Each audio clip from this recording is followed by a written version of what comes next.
I mean, they just So, like sunburn on sight. They like, they don't have any makeup in their skin tone. Like, they deserve are they something. vampires? Milky white Absolutely. porcelain skin, burn in the sun, Shut the fuck up. inexplicable allure. Inexplicable. Yeah, just we should ask Uh, Ellery. Ellery would know the yeah, answer. we should ask Ellery. Yeah. So yeah, we're talking about luck and superstition. We were talking about probability, I Yeah. believe, for a little bit is the most recent thing that we weren't off on a tangent away from. Mm-hmm. Um, Was talking a little bit about like like probability, magical thinking, and superstition. yes, magical Yeah. thinking. Yes. One of the things that I you know I like to read occasionally. I read some books here and there. I'm with Anyways, you. so like when I was in high school, I took this class called AP Human Geography, and we were asked to read a book, or at least excerpts from a book, by Mm-hmm. Marvin Harris called um, "Cows, Pigs, Wars, and so it's a kind of about how things develop into Pigs, wars, and witches. Okay, uh, first of all, color me interested because that all yeah. sounds delightful. I love So cows. like, I love pigs. I love, so like the yeah. witches. Sorry, I'll also show you. I keep getting that. Yeah. Um, Share, please. And but I yeah, have to switch screens because it doesn't go on mine. So so we talk. anybody that's on mine, go on Vulgar Science too. Follow Vulgar Science, please, if you're interested, Hmm. so you can see what we're looking at. Cows, pigs, and witches. And so it talks about how things become cultural superstitions, right? So we talk about witches, like why are black cats considered, why Mm-hmm. are black cats associated with witches? Why are they considered bad luck? Right? This all is like goes back to the plague, and so Yeah. the Yeah. plague was it came from fleas which were on rats, right? And then obviously these fleas and these Yep. rats bit people and they developed the plague and they spread the plague.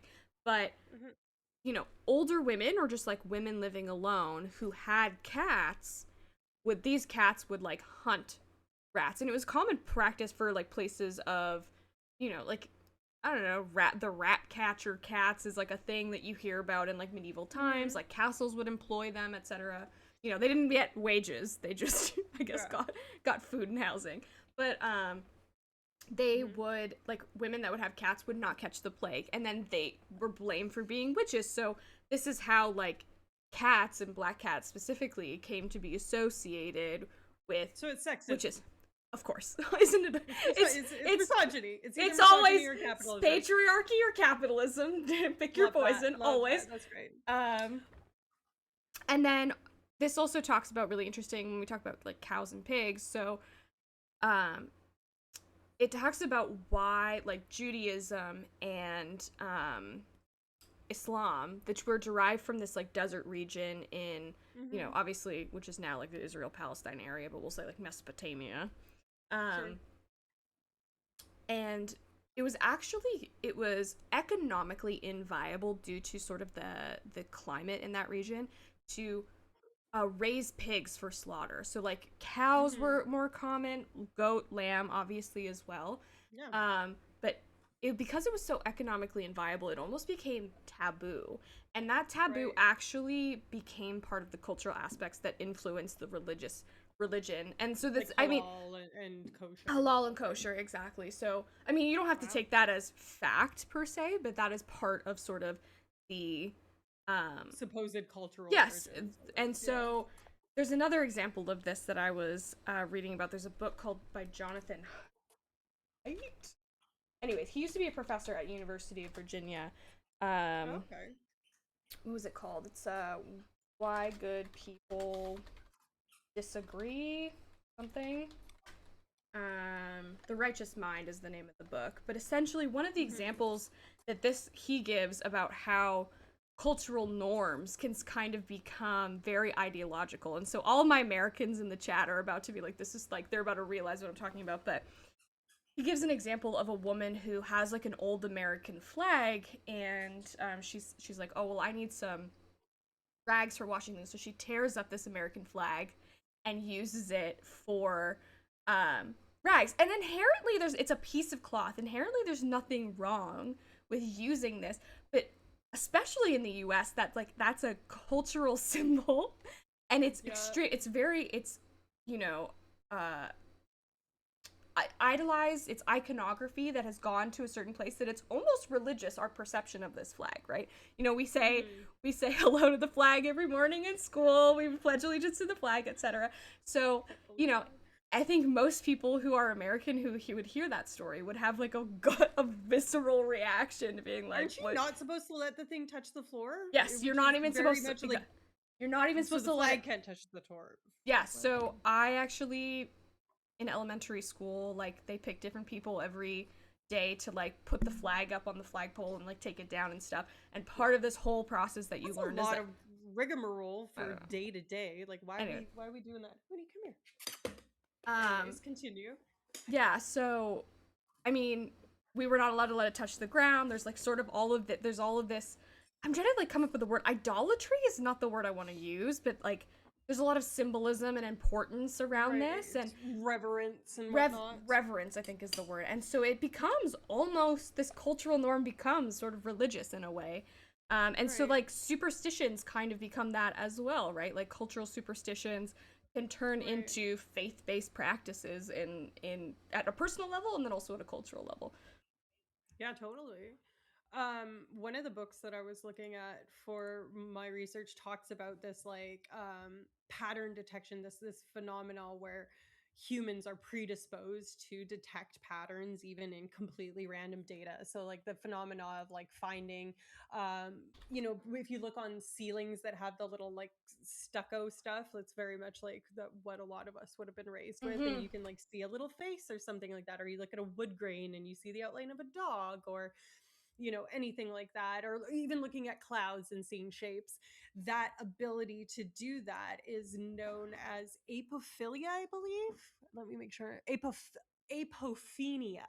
Mm. So they hypothesized early on, this is like in the 1960s, that illusory correlations, where unrelated events are perceived as connected or unrelated things are perceived as connected, kind of supported this kind of predictive framework that's kind of engenders superstitious beliefs and things about luck and whether or not something is actually like a ritual you do before sports, like what we were talking about Yeah. before. So salt. Some things are so ingrained in day-to-day things you even forget it comes from a place of superstition. Not really crazy things, but so many anti-bad luck gestures, like throwing salt if you say the same word as someone else. That's different than here. Yeah. I was Do gonna you say, have that? I mean, it's more of like a jinx if you say the same word jinx. Jinx, you owe me Yeah, a sure. Coke. But then throwing the salt is more like when you spill it. That's the Yeah. yes. And I feel I like wonder where spilling the salt, why that's bad luck. Like why let's you go. need to do Let's something about that. let's Let's find that investigate, out. shall we? Our dog is demanding attention right now, so if there's ruckus in the background, just know that everything's fine. Touching wood, that for us is iron. Really? So touching iron instead of Hmm. wood. A couple of things, I don't believe my English is not good enough to describe. Well, thank you for sharing that anyway. That's really interesting. Um, Cults of the Roman Empire. Classic, the Romans to blame. Always the That's Romans. my Roman Empire, is blaming men for all of my problems. That's girl, that's me. That's my Roman Empire. Oh my god. Oh my god. Okay, throwing salt over the shoulder, warding off evil. Spilling salt was historically considered a waste of valuable resources and therefore bad omen, with roots in So the Christianity. solution is to throw more of it? I mean, That don't add up. maybe you pick up that which you spilled as opposed to when we just take more and we throw it. It's always, yeah, always the left shoulder. It's actually so pervasive that like I don't know if you've ever watched like Rachel Ray, like 30-minute meals with Rachel Ray, but she has like a whole ass cooking show, and if she spills the salt, you would see her throw it over her shoulder, like in just like in the middle of cooking, you just a whoop, and you like blink and you miss it, but it's really funny. Hmm. Yeah. What a DB says you throw salt because it's supposed to ward off demons. It was dirty once spilled anyway, says repeats it. I mean, I suppose it just all seems very counterintuitive. Like, even if we do believe, like, oh, that's really unlucky to waste that resource. Sure, I'll jump on board for that. But how it's got to have something to do with left hand evil stuff. Like that's got to be something about the left shoulder, right? I believe it to blind the demon following you on your left hand side. That's so metal. I That hope is a, that's it. oh, why do we You're throw? basically saying money is not important, hence removing the bad influence of the bad entities. Yeah, the left side is the demonic side. Okay, that's a very Christian centric take, I think. I don't know Yeah. about like other religions, but I think the Abrahamic religions at the very least say something about left hand versus right hand. Like Yeah, I mean it's you're not supposed yes. to eat with your left hand in Islam because it's No. haram, Yeah, right? so it's actually really so I mean Christianity like it my aunt who's not that old, she's in her like late 50s now, was actually is like a little bit ambidextrous because she was still of the generation where they were teaching you not to write with your left hand because Yeah. it's considered like yeah, like of the devil or whatever or just like bad. So And compassionate. then my sister who is left-handed, my dad for a short amount of time did try to cuz listen, don't get me started, Mhm. but he did try to teach her to like eat with her right hand because as I've said, I was raised Yeah. Muslim. So yeah, just like really. Isn't there something in Muslim culture though about writing with one hand because you write from the right to the left, so to not smudge, you lots proportionally more Muslim people are left-handed? I have never heard that. I've never This is experienced that not either. backed by anything other Yeah. than the time that I wasted part of my life dating a certain man. A But man of Muslim well, and origin. that wasn't why it was a waste of time to date him, just to be very clear. That had nothing to do with it. But Yeah, I mean, um it's not no, it's like there's a whole cleanliness thing cuz you're supposed to actually wipe your ass with your left hand in Muslim culture. yes. So like, but Yeah. it's I guess you're right. Like conceptually, it would actually make more because it is written and read from right to left Right as to opposed to left. left to right. It actually probably would make more sense to do it Yeah. left-handed. You're not wrong, but you know, practicality rarely plays a role in these kinds of things. Oh, the Christian church. Heretic. You guys. Yeah, I mean that's it's all of the thing about like the psychology of this sort of stuff is it's really hard to actually study where these things come from, but it isn't hard to study the effects. You guys are not talking about wiping your ass in this chat right now. They legit are. I'm Sorry, talking to you I'm right trying to now. I'm trying to focus on what Photo Piadini is like clearly contributing to our chat, which is like Christian Church did consider poorly pretty much everything. That's 100%. Yeah. Everybody. I mean, Catholic ill had to come from somewhere, and PhD in PhD in Byzantine history. That's pretty sick, honestly. That's really cool. Listen, in here we celebrate degrees. So Yes. congratulations to If you you have- having that degree, sir. If you have a Let's go. PhD, you can tell us without guilt because we will flex ours It's a as pretty well. huge deal to have a PhD, am I Yes. right? I have a whole ass Uh, T-shirt that says that. That's really fun. Pretty huge dog. Pretty happy dude. Let's go. I love that. I could keep going. What's an ass t-shirt? You're gonna get timed out of chat here pretty soon, DB. No, I'm kidding. DB is a mod, so that can't happen. Just Yeah, it's for, not a thing. for clarity here. So okay, to be back in the science world, Yeah. studying these sorts of things is a little bit easier when you conceptualize it as whether or not things like manifesting and like to use something that's a little bit more recent and TikTok friendly, there's Mhm. something called lucky girl syndrome.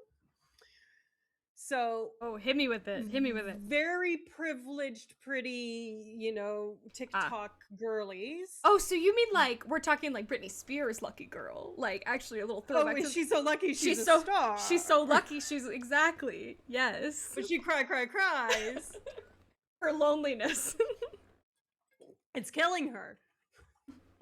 I'm so sorry. Please don't leave our chat